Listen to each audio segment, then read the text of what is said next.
नमस्कार भावांनो, कसे आहात? आज तुमचा भाऊ थेट निघालाय गाव गाजवायला. उन्हाचा पारा 40 पार गेलाय, पण आपल्या भाईचा स्वॅग बर्फासारखा थंड आहे. पण थोडं थांबा रे बाबा, गाडी हवेवर चालत नाही. पण काय करणार, भावाला फिरायचं होतं, खिसा रिकामा करावं तर लागणारच ना.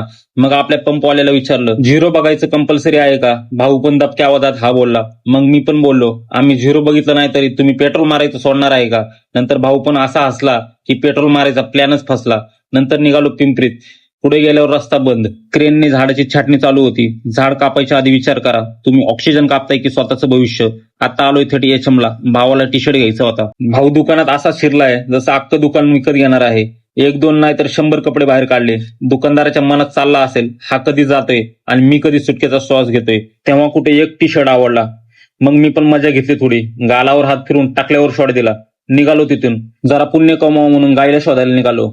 गाय पण सापडत नव्हती. म्हणलं पाप करायला रस्ते मोकळे आहेत, पण पुण्य करायला गेलो तर नशीब पण खराब आहे. गायीच्या पहिले डॉगेश बाई भेटले आणि थेट अंगावर. शेवटी गायी भेटल्या. पांढऱ्या गायीनी पाव खाल्ला, पण शेजारच्या मॅडमने मान फिरवली. थेट नकार. असं वाटले तिला पाव नको, पिझ्झा पाहिजे. मग दुसऱ्या मॅडम जवळ गेलो. गाया काहीही बोलत नाहीत, पण त्यांच्या डोळ्यात इतका भोळेपणा असतो की काळ्या रंगात पण माया दिसते. तिथून पुढे निघालो. आपलं एमपी कॉलेज बघून जुन्या आठवणी मनात घर करून गेल्या. कॉलेज संपलं तेव्हा वाटत होतं आयुष्याची खरी सुरुवात झाली. आज कळतंय खरी सुरुवात तिथेच संपली होती. डोळ्यात पाणी आलं. तिथून निघालो आपल्या वाटेला. कसा वाटला भाऊचा ब्लॉग बघून? लाईक करा, कमेंट करा, शेअर करा. काहीतरी करा, पण नक्की करा भावांनो. भेटूया पुढच्या नवीन ब्लॉग मध्ये. धन्यवाद भावांनो, काळजी घ्या.